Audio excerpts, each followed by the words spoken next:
Bonjour à tous. Je remercie également le comité d'organisation de m'avoir invité à parler de la consultation multidisciplinaire papillomavirus, qu'on appelle CONPAP. Je vais tout particulièrement remercier le reste de l'équipe et Cécile Badoil, donc, qui était à l'origine de la création de cette consultation. Et pour la petite histoire, donc Cécile, vous le savez, très impliquée en anapath ORL et travaille beaucoup avec les chirurgiens ORL. Et en revenant d'un congrès sur la vulve, je crois, où vous étiez allés tous les deux et où donc, vous avez entendu parler d'HPV tandis que vous en parliez en ORL, tu t'es dit, bah, c'est vrai que c'est quand même dommage. On a toutes les ressources à la HEGP avec les spécialistes de l'HPV ORL, les gynécos, les proctologues, les urologues. Et donc, ça serait quand même bien d'essayer de développer une consultation multidisciplinaire pour les patients qui ont de l'HPV.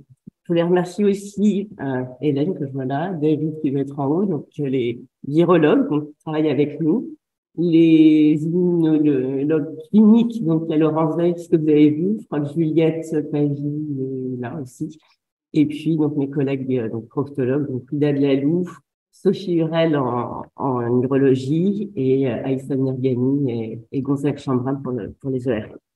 Donc c'est effectivement la naissance de ce projet. Donc c'était le fait, et on a beaucoup parlé ce matin, ah oui, que l'HPV ça donne. Donc moi je suis gynécologue, je suis chirurgien gynécologue, donc je suis particulièrement investie dans les cancers du col, les cancers de la vulve, du vagin, on a beaucoup moins, mais ça touche aussi donc toutes ces autres pathologies. Et donc, sur tous ces éléments, c'est vrai que quand on a discuté, quand on a mis en place ce projet, c'était à l'époque que chaque spécialité avait connaissance de toutes les lésions que ça pouvait induire, mais il n'y avait pas beaucoup de données sur les interrelations entre les différentes pathologies. Donc, on a voulu mettre en place donc une étude épidémiologique des lésions HPV. Le but étant de détecter des lésions précancéreuses dans les autres sites que celui du cancer connu. Et bien sûr, donc c'était l'objectif étant d'améliorer la prise en charge des patients pour pouvoir prévenir l'apparition d'autres lésions HPV induites sur les autres sites. On voulait aussi, donc, un objectif secondaire, développer des techniques de surveillance. Donc, on a dit, donc, particulièrement, c'est vrai on a eu au départ, donc, des difficultés de stratégie de dépistage. Donc, à la fois, on a parlé pour l'ORL, ça a été vrai aussi en urologie. Et puis créer une banque de données épidémiologiques, cliniques et biologiques. Donc, ça a été déclaré aux différentes commissions. Donc la création, donc cette consultation comme PAP, donc c'est une équipe médicale et paramédicale. Donc je l'ai dit, des cliniciens de chaque pathologie liée à l'HPV, donc la gynécologie, l'ORL, les pathogastro avec les proctologues, des radiothérapeutes également qui ne sont pas directement impliqués dans la consultation, mais qui nous adressent des patients. Donc l'immunologie clinique, les oncologues, les biologistes avec les virologues, les anatomopathologistes, les immunologistes. Donc on a également collaboré avec donc la tumorothèque pour pouvoir avoir donc conserver les prélèvements, l'unité de recherche clinique, l'épidémio, une psychologue également qui fait partie de la consultation. Ça a été donc une implication hospitalière effectivement pour pouvoir créer cette UH, donc qui au départ était en immunologie clinique, et puis lorsque vous êtes parti à l'Hôtel Dieu, donc qu'on accueille en gynécologie. Et puis donc des partenariats, donc avec Béatrice Clochon-Priolet, donc qui effectivement pour tous les frottis donc travaille, collabore au quotidien avec nous, et puis des soutiens des partenaires industriels et de l'INCa. Donc on a ouvert cette consultation donc en 2014. Au départ, donc on avait pour projet d'inclure les patients pour 8 ans, avec donc un rythme d'inclusion qui au départ était un peu balbutiant parce qu'il fallait effectivement déjà donc c'est un peu novateur, donc on le proposait aux patients, et puis on est actuellement à 5-6 patients par mois, et donc avec des demandes bien plus importantes. Et donc, on essaie de s'organiser pour pouvoir répondre à tous les besoins. Et donc, on avait mis dans le design de l'étude, donc que les patients participent au moins sur 3 ans. Donc là, vous avez une petite plaquette, je vous en laisserai si ça vous intéresse. Donc, c'est une plaquette d'information. Donc, on distribue aux patients concernés, donc pour les informer et donc leur proposer de participer à cette consultation. Donc, il y a une personne que j'ai oubliée qui peut encore être là. Je voudrais dire que quand on a mis en place cette consultation en 2014, donc ça a été fait, on l'a fait par nous-mêmes. Donc, ça a été assez compliqué parce que cette structuration nécessite quand même une coordination qui est essentielle pour que le projet fonctionne, ce qui explique aussi l'augmentation du nombre de patients ces dernières années. Et donc, l'arrivée de Dominique Berthaud, Dominique là-bas, voilà, qui nous aide au quotidien, voilà, qui est notre monsieur comme pape, qui donc nous permet d'être en lien direct avec les patients, d'organiser tous les rendez-vous, de récupérer les résultats. Donc, le principe de cette consultation, donc, c'est un consentement puisqu'on est quand même dans une étude avec des prélèvements qui sont conservés à la plateforme de ressources biologiques. Et donc, la première consultation, donc, concerne, donc, est réalisée par, donc, en immunologie clinique. C'est une consultation d'information, donc, expliquant pourquoi cette consultation HPV, parce que bien souvent, à l'époque, au début, les patients n'étaient pas forcément informés qu'il y avait d'autres cancers HPV induits.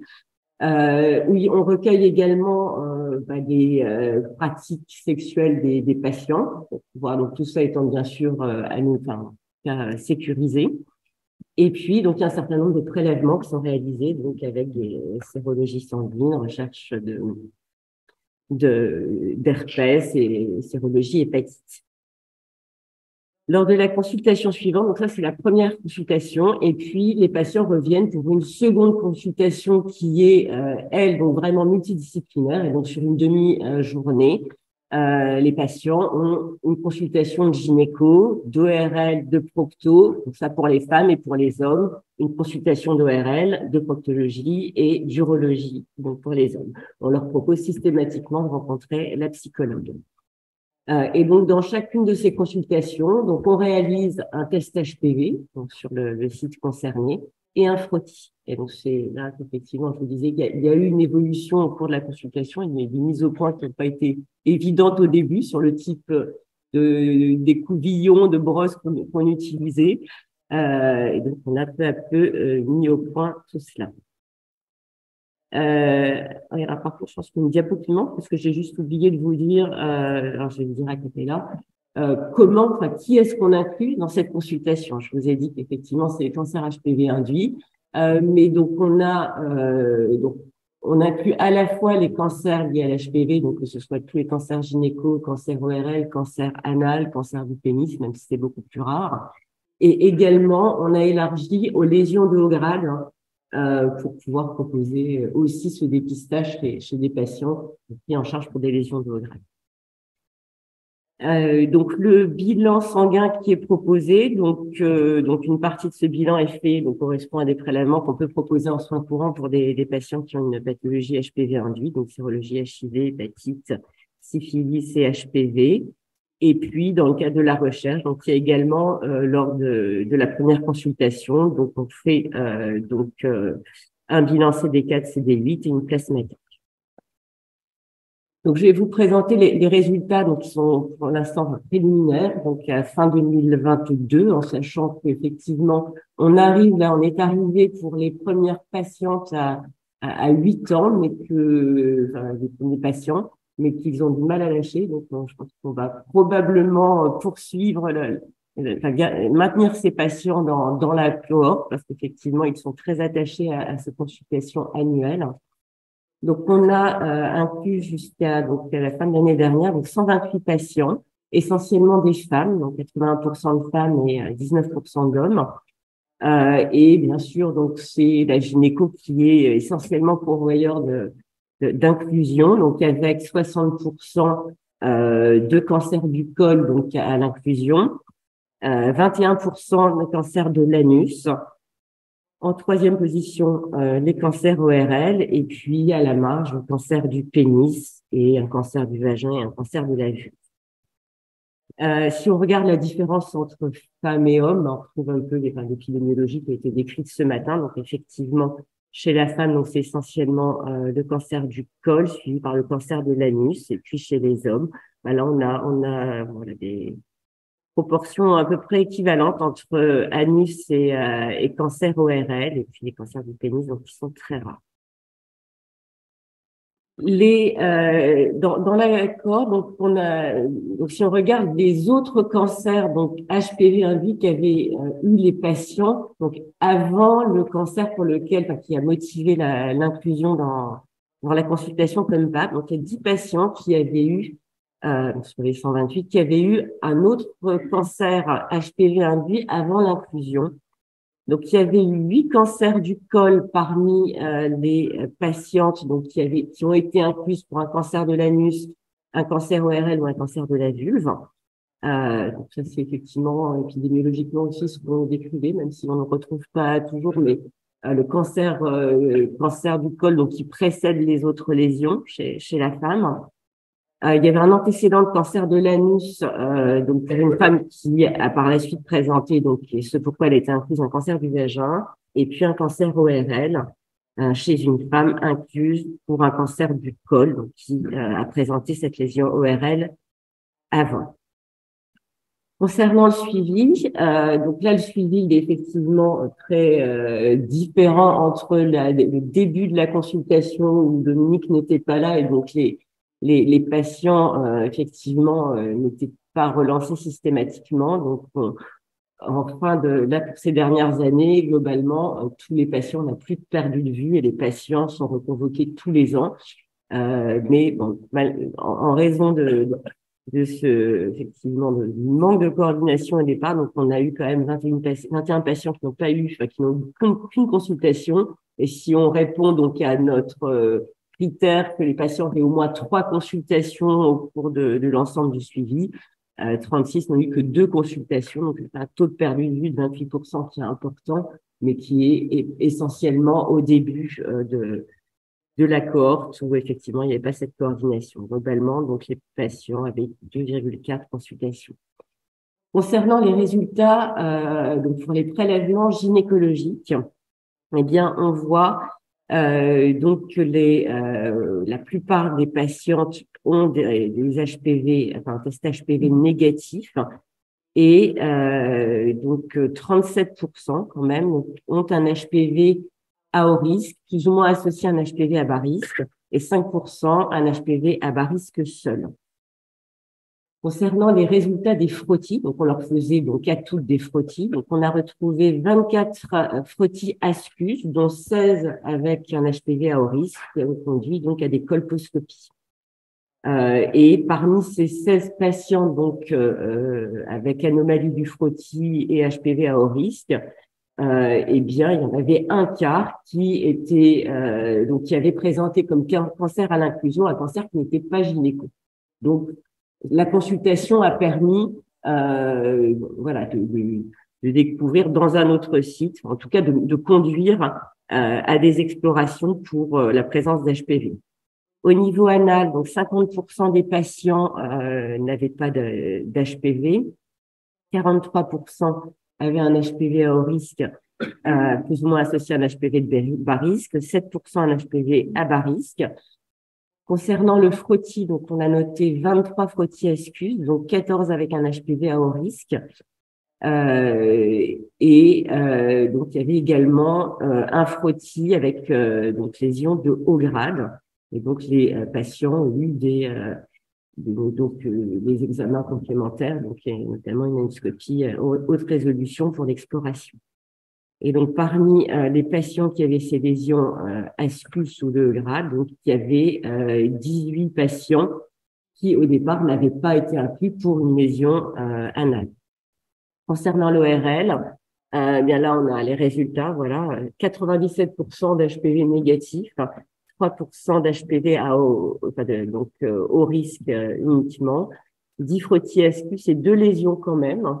Mais donc, dans ces 12 cas, eh bien, ils étaient tous HPV négatifs. Je pense que probablement, effectivement, un problème de dépistage de l'HPV au niveau ORL. Et donc, les 6 patients, enfin, tous les patients qui avaient ces lésions, enfin, 6, pardon, avaient à l'inclusion donc une lésion non ORL. Pour le pénis, donc des résultats aussi, donc très peu d'HPV et puis aucune anomalie du frottis qui a été mis en évidence, en sachant qu'on le faisait au début de la cohorte et qu'on a arrêté parce que les prélèvements étaient très inconfortables pour les patients. Voilà, donc enfin, donc sur les 303 consultations qui ont été menées donc chez toutes les patientes, donc il y a eu 20% des consultations où on retrouvait au moins 2 sites avec de l'HPV à haut risque positif. Voilà, donc pour conclure, donc c'est une consultation multidisciplinaire qui nous, d'un point de vue médical et de recherche, nous paraît très pertinente, qui est très bien acceptée par les patients. Donc, on a mis en place un site internet, il y a également un forum qui leur permet d'échanger. On organise tous les ans donc une réunion médecins-patients pour répondre à leurs questions et on voit bien effectivement que les patients se sentent très investis et aimeraient même qu'on en fasse plus. Avec une question récurrente qui est effectivement quid de mon partenaire, donc c'est une question qu'on a très souvent. Voilà. Et puis donc je remercie tous les soutiens et puis toute l'équipe comme